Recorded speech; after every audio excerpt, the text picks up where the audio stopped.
amin'ity androany ity tsika iresaka manokana ny momban'ny atao hoe fitarian'ofo sy ny fitarian'ny fanahy. Izy ity tena natokana tanteraka ho an'ny olona zay efa nandray an'i Jesosy zany, efa manana fanahy masina. Zay zany mila azo ho sarotra aminao ny hanakatra n'ity zavatra ity raha ohatra ianao ka mbola tsy manana an'i Kristy velona ao anatinao, satria rehefa voavonjy ny olona anankiray, zany hoe rehefa nandray an'ilay fitiavan'i Jesosy Kristy ary lasa nandray fahateraham-baovao izy dia lasa Kristy ny velona ao anatiny, zany hoe lasa manana fanahy masina izy zany. Zay ny dikany, lasa velona ao anatiny ny fanahin'i Kristy. Dia eo nefany misy zavatra mitranga, satria ao amin'ny Romanina 7 manontolo Paoly miteny hoe tsy izay tiako ny ataoko ozy izy fa izay tsy tiako ny tanterahako, ary raha manao zany dia tsy zaho intsony manao zany fa ny ota izay mitoetra tao anatiko ozy izy Paoly. Zay ny teneniny any amin'ny Romanina 7 any. Indrisy ozy izy olo-mahantra zany nofo namidy ho andevon'ny ota izy ozy izy manafaka amin'ny tenany ity fahafatesany ity. Fantatritsika tsara fa rehefa nandray an'i Jesosy Kristy tsika dia misy ady manomboka eo, satria misy zavatra efa tsy tiantsika atao intsony nefa ohatran'ny mbola ataontsika ihany. Misy zavatra tsy tiantsika atao intsony nefa ohatran'ny mbola ataontsika ihany. Ary misy zavatra tiantsika atao nefa tsy vitantsika ihany koa. Dia mipetraka amin'ny fanontaniana, andrany no mahatonga an'i Paoly ny teny hoe indrisy olo-mahantra, indrisy olo-mahantra. I Paoly ny révélé ny Jesosy an'io asany, io fitarian'ny nofo sy fitarian'ny fanahy io. Romanina 9 Paoly manazava an'io be mihitsy, satria misy ny natiora-tsika ilay nateraky ny nofo eo, ary misy kosa ilay natiora-tsika izay nateraky ny fanahy zay tsy mahay manota intsony. Fa misy ny natiora-tsika izay nateraky ny nofo, ilay nateraky ny nofo izay misarika atsika miaina ao anatin'ny lalàna ny ota sy ny fahafatesana. Fa misy kosa ilay natiora-tsika izay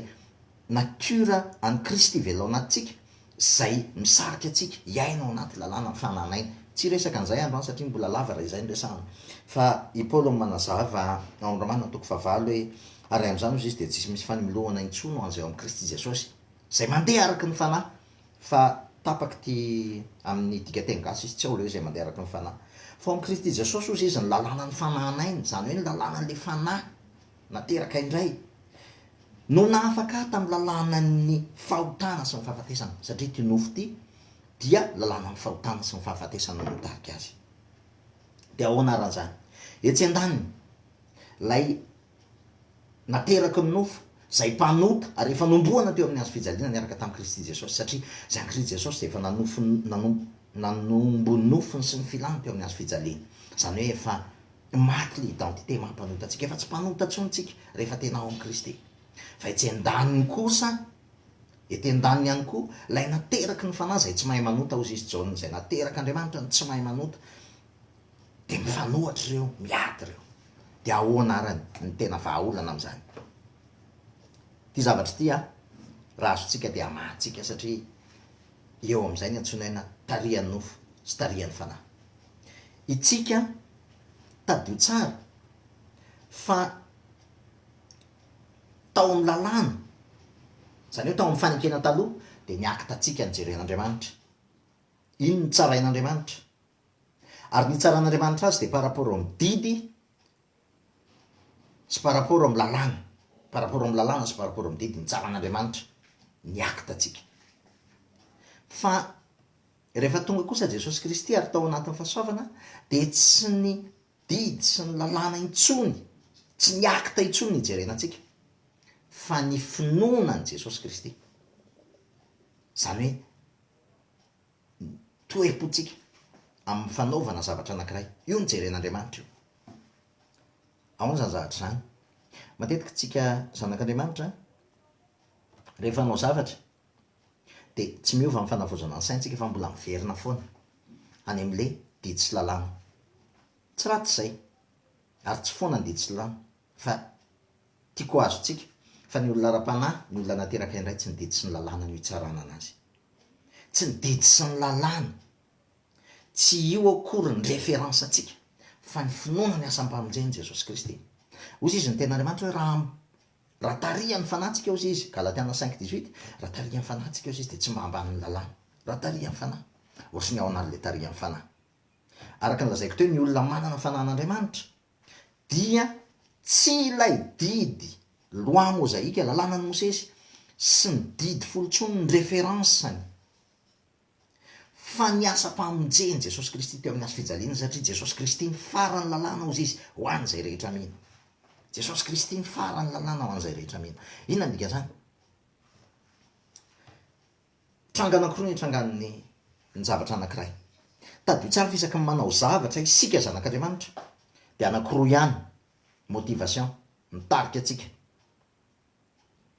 roa sisany motivation mitarika atsika na tsika manao zavatra anankiray zay ny manosika atsika dia ny ego atsika ny filana ny nofotsika ny filana dera filana voninahitra sy ny filana zay mitondra fahafinaretana ny nofotsika rehetrarehetra na tsika izay no mitarika atsika na ny finoana ny asa-pamonjeny Jesosy Kristy ary ny fitiavany Kristy manosika atsika hanao zavatra anankiray reo ihany reo zavatra anankiroa reo ihany tsy miresaka akta ny akta mety hitovy ny akta ataonao fa inona ny manosika anao filana ve fanandratantena ve ego ve sa ny fitiavany Kristy manosika anao zavatra anankiray zay ihany de zao ny zavatra fitsangany avany ny atao hitarihan'ny nofo de tsotra ny filako ny manosika ny be de be ny mety ho filana mety ny filana voninahitra ny filana dera ny filana laza ny filana maro isan-karazany amin'ny tenanao ino ny manosika anao zavatra anankiray ary efa fantatro tsara zao fa ny filako ny manosika satria tsy ampeny atsika manao ny zavatra io tsy ampentsika manao zay zavatra zay misy akta anankiray tsy mahampe atsika de fantatritsika fa ny filana ny manosika atsika de mbola ataotsika ihany le izy de mamono eritreritra tsika mamono eritreritra ny zanak'Andriamanitra ary amin'ny fotoantsika mamono eritreritra de tsy maintsy misy conséquence ary rehefa misy ny conséquence de tsy maintsy miverina aty amintsika amin'ny fanamelohan-tena amin'iny fotoana iny ny zanak'Andriamanitra de mila azo tsara amin'iny fotoana iny ny zanak'Andriamanitra de tafasaraka temporairement amin'Andriamanitra iny le hoe aza manapalahelo ny fanamasin'Andriamanitra fanamasiny eo foana fa ianao ny lasa miataka an'Andriamanitra noho ny fanamelohany noho ny fanamelohan-tena de lasa ianao miataka amin'Andriamanitra ary rehefa miataka amin'Andriamanitra ianao de tahaka ny Adamaseva ihany miataka amin'Andriamanitra fa ny antsika tsy fiatahana definitive ohatra ny Adamaseva fa fiatahana temporaire lasa miafina amintsika ny tavin'Andriamanitra temporairement mety ho amina segondra io mety ho amina minitra io mety ho amina ora io mety ho amina andro mihitsy aran'io arakaraky ny fatakaratsika n'le fitiavan'Andriamanitra fa rehefa miataka amin'Andriamanitra tsika de amin'ny fotoana iny tsika matsiaro mijaly satria feno fanamelohan-tena feno vakivina feno tebotebo feno tahotra feno ororo mandra-piveritsika eo amin'ny dadandray manaiky hoe Jesosy manaiky ahy satria amin'iny fotoana iny tady io fa mety hanafotoana ny hafa ihany koa ianao amin'iny fotoana iny mety handratra ny hafa sy hanimba ny hafa anio de amin'iny fotoana iny sady manatona ny olona ianao mangataka famelana no manatona ny dadandray no miverina fa amin'ny fotoana kosa misy zavatra anankiray ataotsika mety ho akta mitovy ho areo ny akta mitovy fa ampetsika satria antsika fa Jesosy Kristy ny manosika atsika no ny amin'ny fitiavany anaovantsika zavatra anankiray de mandeha tsika amin'iny fotoana iny de pure en conscience atsika pure en conscience atsika madio ny fieritreretana ary milaza an'izany Paoly any amin'ny episteliny manontolo any madio ny fieritreretana madio par rapport amin'ny lalàna sy ny didy madio ny fieritreretana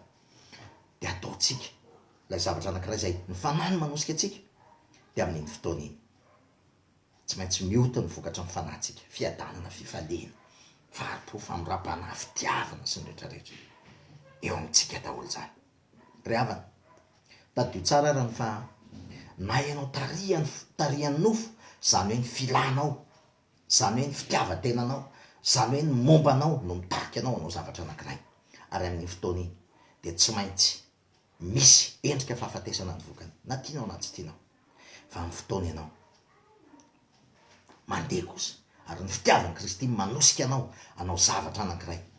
na inona akta miseho ka ny fitiavan'i Kristy manosika anao zavatra anankiray de tadio fa tsy maintsy mivoaka eo ny vokatry ny fanahy, ny fitiavana, ny fifaliana, ny fiadanana, faripo famorapana sy ny rehetrarehetra.